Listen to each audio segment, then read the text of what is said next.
Bonjour tout le monde. Bienvenue sur notre chaîne pour une visite en Polynésie. La Polynésie est réputée dans le monde entier pour être une destination de rêve. Lune de miel, hôtel de luxe sur pilotis et ses îles paradisiaques. Il est possible cependant de visiter le territoire de manière plus simple, sans devoir y laisser toutes ses économies. Bien évidemment, tout va dépendre de ton budget mais surtout de ton itinéraire et la durée de ton séjour. On va parler ici des traditions locales, du budget et tous les bons plans utiles à ton séjour. N'hésite pas à partager la chaîne et abonne-toi pour plus d'astuces.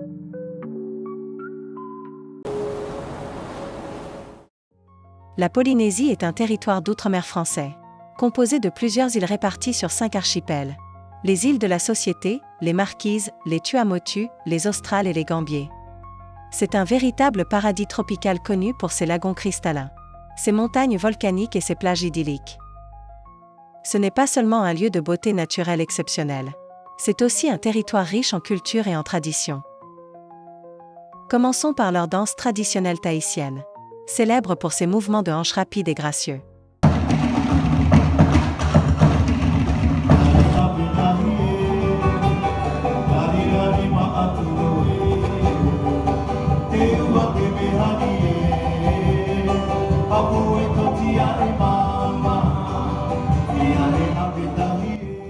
Elle est accompagnée par des tambours et d'autres instruments traditionnels.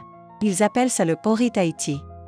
Il y a aussi les chants polyphoniques, souvent interprétés par des groupes, qui racontent des histoires ou des légendes locales. Ils appellent ça le men. Sans parler des tatouages polynésiens, qui est une pratique ancienne et sacrée pour eux. Mais aussi l'artisanat, avec le tressage de feuilles de pandanus et de cocotiers. Ils fabriquent des paniers, des chapeaux ou des nattes. Les sculptures d'objets en bois ou en pierre. Et les fameux tikis, des statues représentant des divinités. Ils font également beaucoup de colliers de fleurs et de coquillages. En signe de bienvenue ou d'adieu, ces colliers sont un symbole d'hospitalité. Sur certaines îles, vous avez également les cérémonies du kava. Une boisson traditionnelle à base de racines de kava. Consommée lors de rites spirituels ou sociaux. Les Polynésiens sont également des navigateurs légendaires. La pirogue à balancier reste un symbole fort de leur identité. Des courses de pirogue, va, sont encore organisées. Comme la célèbre Aweki Nui Va'a. Concernant la monnaie, ils utilisent le franc pacifique XPF, qui est une monnaie commune au territoire d'outre-mer français. Il faudra juste vérifier le taux de change actuel. Mais 1 euro correspond approximativement à 119 francs. Le budget minimum pour visiter la Polynésie dépend de la durée de ton séjour, du mode de voyage, confort ou économie, des activités choisies et des îles visitées. Je te fais une estimation approximative, pour un séjour d'environ 10 jours. Les chiffres sont variables aussi selon le moment où tu regardes cette vidéo. La première chose à voir est déjà ton billet d'avion. Depuis Paris, pour réserver ton billet d'avion, tu peux passer par des compagnies aériennes comme Air France, French BOU Air Tahiti Nui. Pour un vol aller-retour, en économie, tu peux trouver ton billet entre 1200 et 1500 euros à l'avance. Avec forcément une escale, car il n'existe pas de vol direct depuis Paris. En haute saison, les prix peuvent vite monter à 2000 euros. De juin à août, ou même en décembre. En mode économique. Avec un hébergement les plus simples et des activités gratuites ou limitées. J'estime que pour 10 jours, tu en auras pour 2000 à 2500 euros par personne. En mode confort. Avec des hôtels milieu de gamme et plusieurs excursions. J'estime qu'il faut prévoir entre 3000 et 4000 euros par personne. Pour mieux comprendre ces estimations, je vais t'en parler plus en détail dans la suite de cette vidéo. Commençons par l'hébergement. Pour moi, un bon logement c'est bien évidemment le prix. Mais il faut qu'il soit obligatoirement propre. Un minimum confortable. Et un bon emplacement si le budget le permet. Sachez que la Polynésie est aussi grande que l'Europe, donc je n'ai pas pu tout visiter. Mais tout dépendra encore une fois de votre itinéraire. Je vous parle ici de mes logements réservés et des avis que j'ai pu récolter durant mes recherches. Premièrement, vous aurez plusieurs types de logements. Le premier et le plus économique sera les pensions de famille. Ce sont des hébergements authentiques, proposés par des locaux et souvent moins chers que les hôtels. Une chambre simple avec petit déjeuner inclus, est compris entre 50 et 100 euros par nuit. Tu auras aussi les Airbnb où les prix sont assez variables, compris entre 60 et 120 euros par nuit. Pour les hôtels économiques, ils sont compris entre 80 et 150 euros.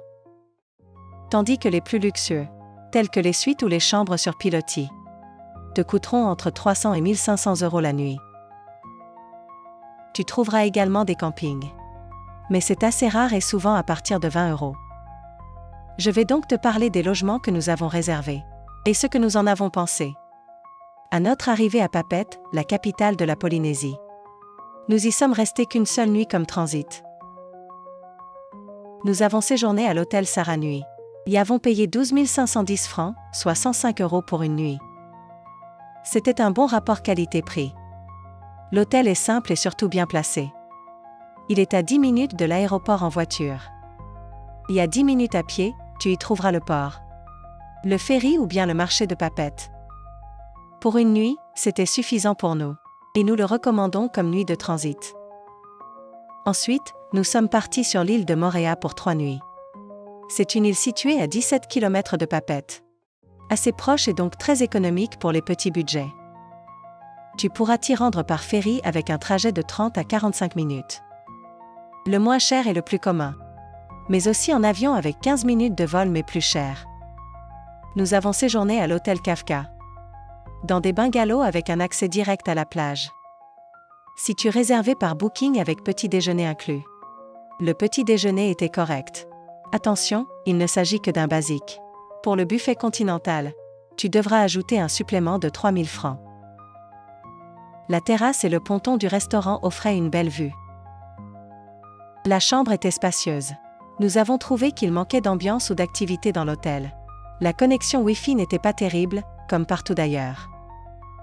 Pour 3 nuits, nous avons payé 87 400 francs, soit 732 euros. Ça peut paraître assez cher à 244 euros la nuitée.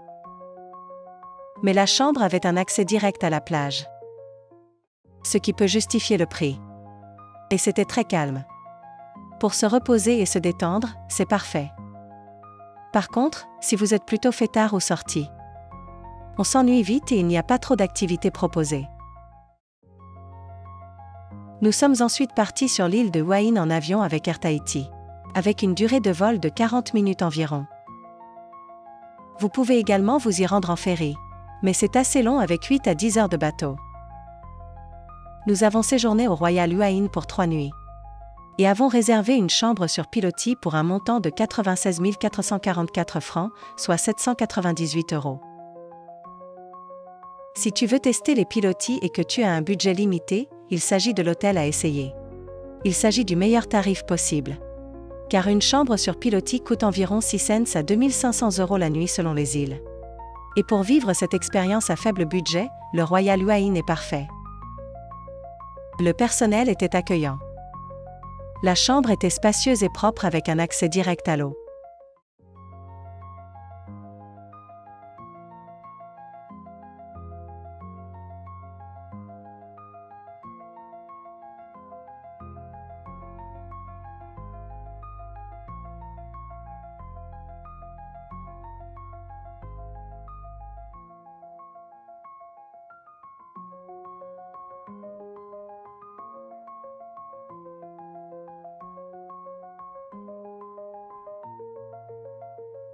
La plage était calme, les jardins bien entretenus.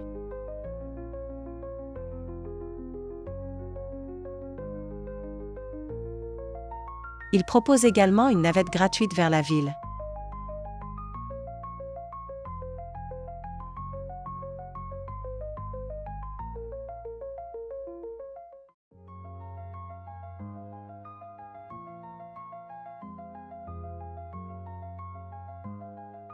Si Hua Hin fait partie de ton itinéraire, nous te conseillons fortement cet hôtel. Et de profiter d'une chambre sur pilotis à un prix abordable. Nous avons apprécié le séjour et j'en suis sûr que tu l'aimeras tout autant que nous. Nous avons volé ensuite à Bora Bora pour 4 nuits.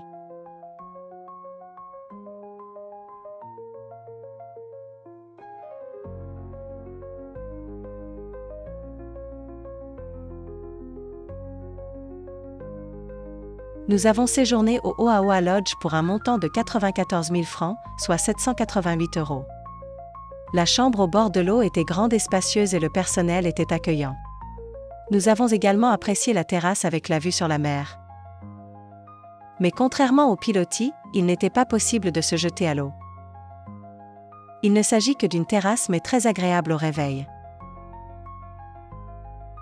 Une navette gratuite est également disponible pour le transfert depuis l'aéroport.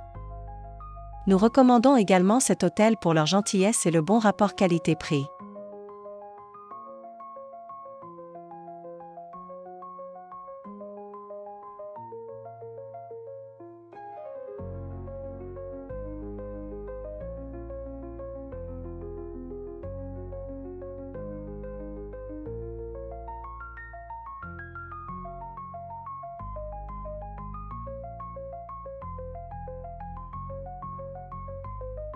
Pour finir, nous avons passé une nuit à Fakarava. C'est une île isolée et nous avions 1 heure de bateau pour rejoindre l'hôtel de l'aéroport. Il n'y a strictement rien à faire et c'est un lieu réservé pour la plongée. Nous étions censés rester 3 nuits mais n'ayant pas nos baptêmes de plongée. Nous n'avions rien pu faire et ils ont gentiment accepté de nous rembourser. Par contre, ils nous ont déposés sur une plage isolée du monde. C'est la plus belle plage qu'on ait faite du séjour. Le sable était rose, l'eau était transparente. Il n'y avait rien, aucune population ou boutique, personne pour nous déranger. Si tu as le temps et que tu es adepte de plongée, Fakarava est une île à ne pas manquer. Sinon, voici quelques bons plans d'hébergement. Le phare Miro à Tahiti. Un hébergement en bord de mer avec vue sur Moorea. Kayak et paddle inclus à partir de 100 € la nuit. Lovenaira Lodge. Un logement avec vue imprenable sur le lagon. Voiture incluse, idéale pour explorer Tahiti. Lumatira Beach Bungalow à Bora Bora. Un bungalow en bord de mer. Calme et proche des commodités à prix compétitif.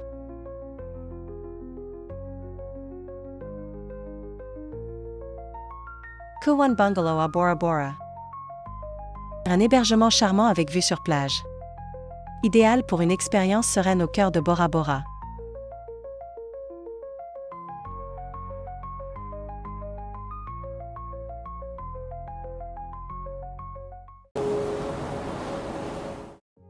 Parlons maintenant transport. Tu as bien évidemment le transport aérien, avec comme compagnie principale Air Tahiti. Elle relie quasiment toutes les îles principales. Et certaines îles plus reculées comme les Marquises ou les Tuamotu. Selon la distance, tu en auras pour 150 à 500 € environ. Cependant, si tu souhaites visiter plusieurs îles, Air Tahiti propose un pass multi-îles, valable 28 jours après ton premier vol.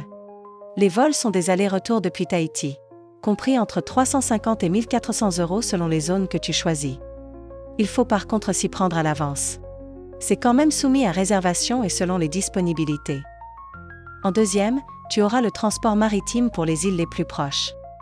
Comme Moorea en ferry rapide de 30 à 45 minutes. Ou bien plus occasionnel, des cargos comme Aptai Express ou Taporo. Qui pourront t'emmener à Huaïn, Bora Bora, Raiatea ou Ta'a. Il s'agit de cargos transportant passagers et marchandises. Donc ils sont plus lents mais offrent une expérience authentique. Les prix varient selon ton choix mais par exemple, un aller-retour par personne pour Moorea est d'environ 12 €. Tu auras ensuite les locations de voitures. Essentielles pour explorer de façon plus autonome compris entre 50 et 70 € par jour. Elles sont disponibles uniquement sur les îles principales telles que Tahiti, Moorea ou Bora Bora. Plus économique, il y a la location de scooters, quad ou de vélos. Parfait pour les petites îles comme Moorea ou Huaïn. Et selon la puissance, tu en auras pour 25 à 35 euros pour un 50 cm3. Ou bien 40 à 50 euros pour un 125. Pour le vélo, tu en auras pour 10 à 20 euros par jour selon l'île. Tu as également le truck. Le bus local coloré traditionnel encore en usage à Tahiti et Moorea. Mais il est de moins en moins fréquent pour 2 à 3 euros par trajet. Et pour finir, tu as les taxis et les navettes privées ou d'hôtel. Le taxi est assez coûteux et peu disponible, surtout en dehors de Tahiti. Le prix varie selon la distance comme partout, mais pour exemple, de l'aéroport de Tahiti au centre, tu en auras pour 30 à 40 euros. Dernières options alternatives et atypiques. Tu as les pirogues et petits bateaux utilisés pour les courts trajets dans les lagons. Ou entre des motus, mais je n'ai pas d'ordre de prix car nous ne l'avons pas fait. Même chose pour les voiliers ou yachts. Idéal pour explorer des atolls ou des îles reculées. Une expérience assez coûteuse.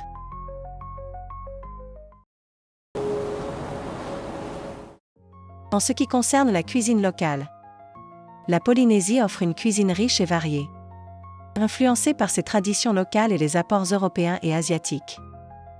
Par ailleurs, l'eau est potable à Tahiti et Moorea. Mais sur les autres îles, je te conseille l'eau en bouteille.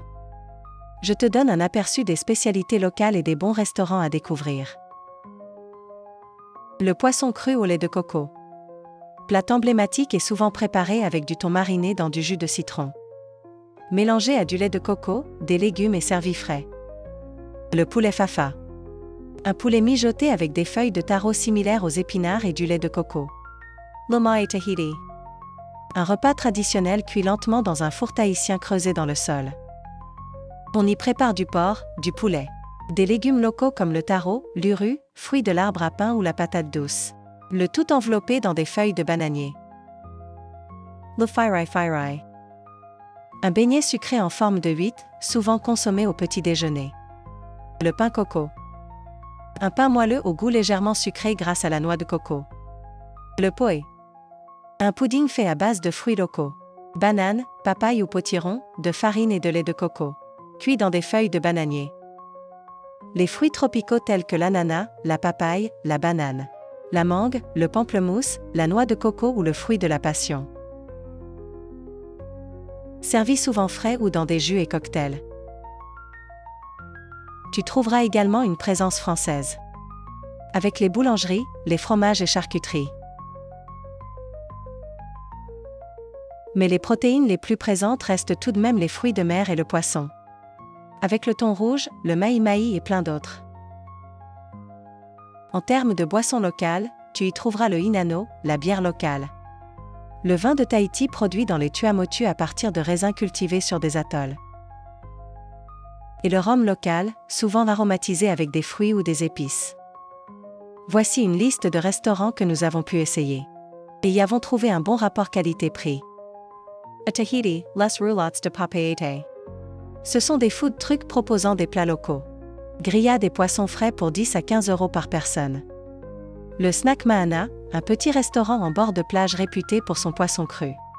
Et ses plats locaux simples pour 15 à 20 euros par personne. Le Soufflé, une adresse chaleureuse connue pour son poisson cru. Et ses plats copieux pour 20 euros par personne. À Moorea, le Snack Rochoi.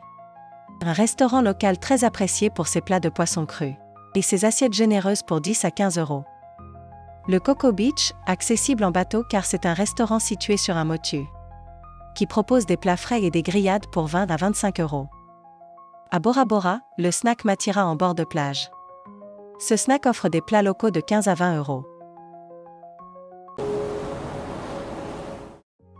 Parlons maintenant shopping. Une expérience unique mêlant artisanat local, produits culturels et souvenirs exotiques. Nous avons apprécié les marchés locaux, qui sont pour nous incontournables à votre séjour. Tu y trouveras des produits locaux et une ambiance authentique. À Tahiti, tu y trouveras le marché de Papeete, un lieu emblématique pour y acheter des perles noires. Tu y trouveras des souvenirs à petit prix et c'est ouvert tous les jours. Des paréos, des paniers tressés, des huiles de monoï. Et des produits alimentaires comme la vanille ou des fruits tropicaux. Je te conseille toutefois d'y aller le matin car les étals se vident très vite. À Moorea, tu auras le marché à Maharpa. Bonne Ambiance est très connue pour ses produits artisanaux et ses bijoux. Tu y trouveras également plein de boutiques de perles noires, l'un des trésors du pays. Mais les meilleures affaires sont dans les petites îles telles que Hua-Hin, où les prix étaient moins chers avec des pièces uniques. Mais il y a également beaucoup de boutiques artisanales telles que le Centre Vema à Papeete, un regroupement de magasins vendant des paréos ou des sculptures sur bois, ou bien le Taya Exquisité Tahitien Pierre la Bora Bora, spécialisé dans les bijoux haut de gamme en perles noires.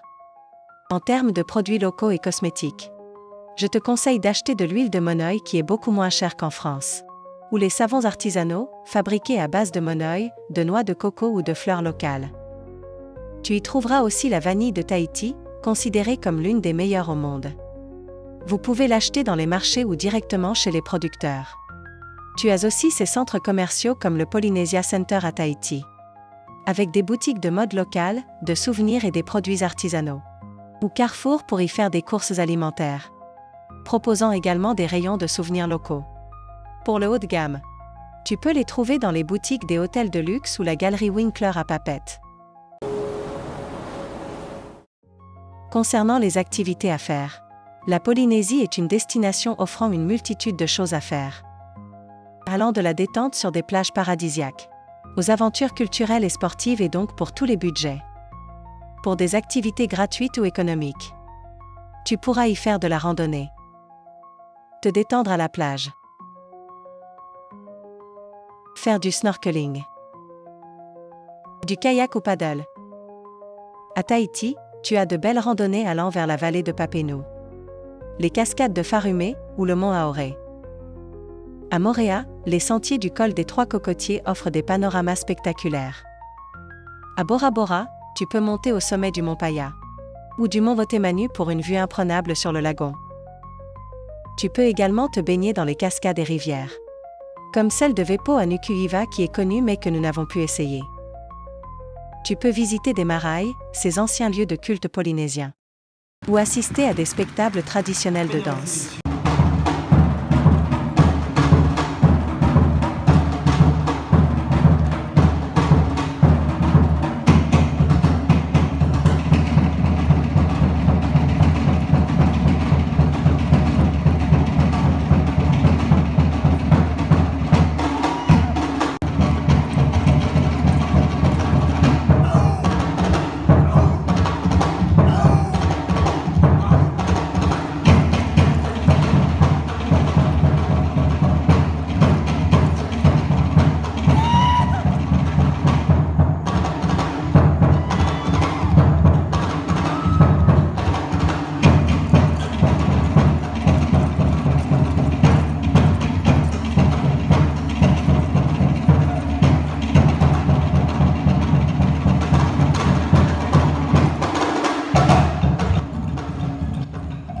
Ou même découvrir l'art ancestral du tato et te laisser tenter par un tatouage.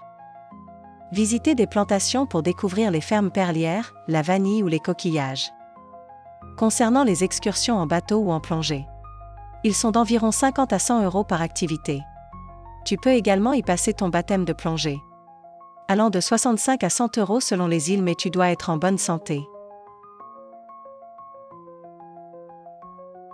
Tu pourras y faire du surf avec des spots comme Te Aupo'o, qui sont célèbres pour leurs vagues impressionnantes, mais uniquement pour les experts, ou faire du kitesurf ou de la planche à voile. Ce que nous avons préféré, c'est la rencontre avec la faune marine.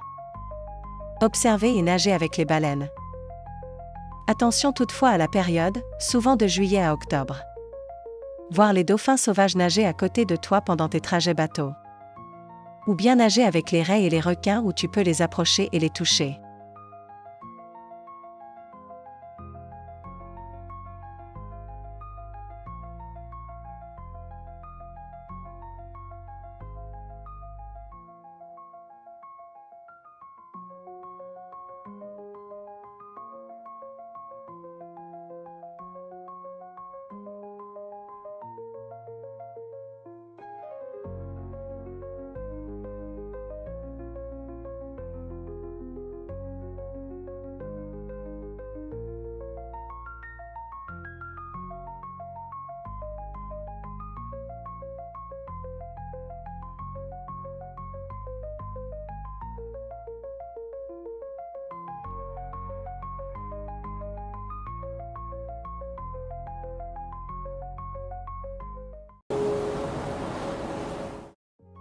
visiter la Polynésie française est une aventure exceptionnelle. Mais pour en profiter pleinement, il est important de bien s'y préparer. Je vais te donner quelques conseils pratiques pour t'aider à bien organiser ton voyage. Pour les ressortissants français, pas de visa nécessaire, il suffit d'un passeport valide. La meilleure période pour partir est la saison sèche de mai à octobre. Mais la saison humide est tout aussi bien car elle est moins fréquentée et donc moins chère. Avec un temps idéal avec peu de pluie et des températures agréables. Aucun vaccin est obligatoire mais il est conseillé d'être à jour pour le tétanos, l'hépatite A et B. Prévois un bon répulsif contre les moustiques car il y en a beaucoup. Pour le shopping, il est possible de marchander et négocier les prix mais avec respect. Demande un certificat d'authenticité si tu achètes des perles noires. Ou des produits en vanille haut de gamme. Pour les activités, certaines sont spécifiques à des endroits. Donc pense bien à planifier tes activités selon tes îles visitées. Surtout réserve à l'avance pour les excursions populaires. Comme les baleines ou les plongées car il y a une forte demande.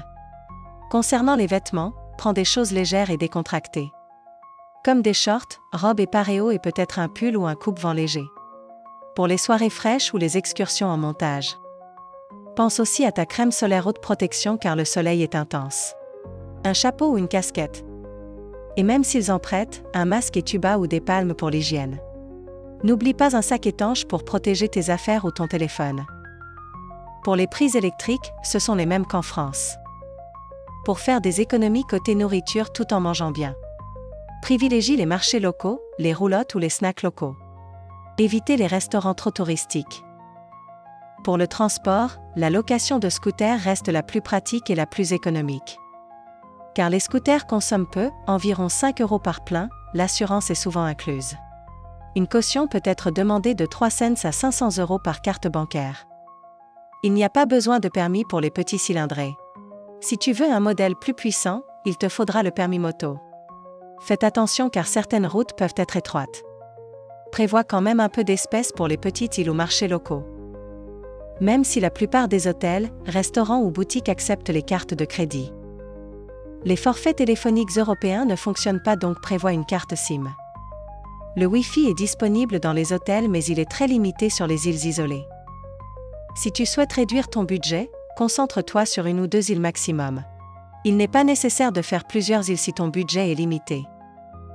Si ton séjour est court, tu en profiteras tout autant avec les mêmes activités. Surtout la planification est essentielle. Que ce soit les vols, les ferries, les locations ou les excursions car il y a beaucoup de demandes. La Polynésie a été un séjour incroyable. Nous avons adoré que ce soit les paysages, la culture, les excursions ou même la cuisine.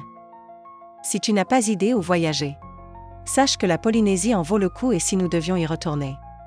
Nous ne visiterons que 2 îles maximum avec une meilleure organisation et planification de nos activités et sorties. C'est la fin de cet épisode, si tu as des questions, n'hésite pas à laisser un commentaire en public. On prendra le temps d'y répondre. Il pourra surtout être utile à tout le monde. Et si tu as aimé et que tu veux voir plus de contenu, merci de nous soutenir en aimant la chaîne et à t'abonner. Cela nous aide énormément et n'hésite pas à partager notre chaîne. À bientôt pour de nouvelles aventures.